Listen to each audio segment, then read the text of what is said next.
'శ్రీ చిదంబరం గారు' అనే సినిమా ఈటీవీలో స్ట్రీమ్ అవుతుంది. ఈ సినిమా ఎలా ఉందో ఈ వీడియోలో తెలుసుకుందాం. ఈ లోపులో వీడియోనైతే లైక్ చేసి ఛానెల్‌ని సబ్స్క్రైబ్ చేసుకోకుండా చూస్తున్నట్టయితే సబ్స్క్రైబ్ కూడా చేసుకోండి.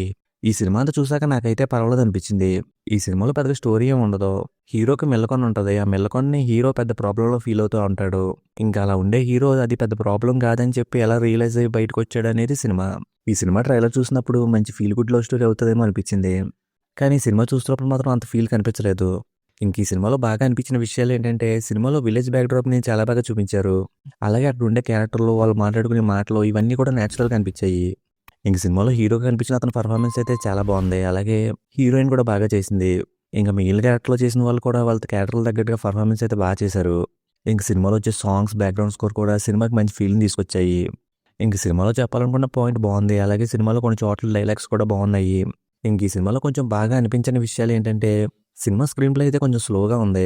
అలాగే ఏదో జరిగిపోద్ది అనేలాగా ఇంట్రెస్ట్ అయితే ఎక్కడ క్రియేట్ అవ్వలేదు. అలా సాఫీగా వెళ్తున్న ఫీలింగే వచ్చింది. ఇంక సినిమాలో హీరోకి మెల్లకన్ను ఉందని చెప్పి ఇన్‌సెక్యూర్‌గా ఫీల్ అవ్వడం బానే ఉంది. కాకపోతే ఊర్లో ఉన్న జనాలందరూ కావాలనే హీరోని వెక్కిరించినట్టు మాట్లాడడం అంత నేచురల్‌గా అనిపించలేదు. సినిమా స్టార్టింగ్‌లో హీరో వాళ్ళ నాన్న చనిపోతే అక్కడుండే ఒక ఆవిడ వీడికి మెల్లకన్ను ఉండడం వల్ల ఇలా జరిగింది అంటది.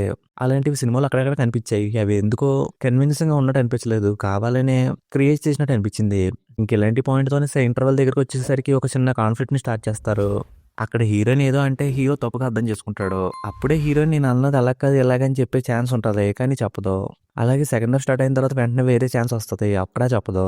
అలా చెప్పకపోవడం వల్లే సినిమా సెకండ్ హాఫ్ అంతా సాగుతా వెళ్తది. అలా వచ్చే సీన్స్‌లో కొన్ని చూడడానికి పర్వాలేదనిపించినా, ఎక్కువ సీన్స్ మాత్రం కొంచెం బోరింగ్‌గా అనిపించాయి. ఫైనల్‌గా విలేజ్‌లో నేచురల్‌గా అనిపించే క్యారెక్టర్లు, నేచురల్‌గా అనిపించే సీన్స్‌తో, మంచి మ్యూజిక్‌తో సింపుల్‌గా వెళ్ళిపోయి సినిమాని చూద్దామనుకుంటే ఈ సినిమాని ఒకసారి చూసుకోవచ్చు. ఇంక సినిమాలో అయితే ఎలాంటి అడల్ట్ కంటెంట్ లేదు కాబట్టి ఈ సినిమాని ఫ్యామిలీతో కూడా చూడొచ్చు. ఇక ఈ సినిమాకి నేను ఇస్తున్న రేటింగ్ అయితే 2.5 ఔట్ ఆఫ్ 5. ఇంకా వీడియోకి వచ్చేసే ముందు అయితే వీడియోని లైక్ చేసి, ఛానెల్‌ని సబ్స్క్రైబ్ చేసుకోకుండా చూస్తున్నట్టయితే సబ్స్క్రైబ్ కూడా చేసుకోండి.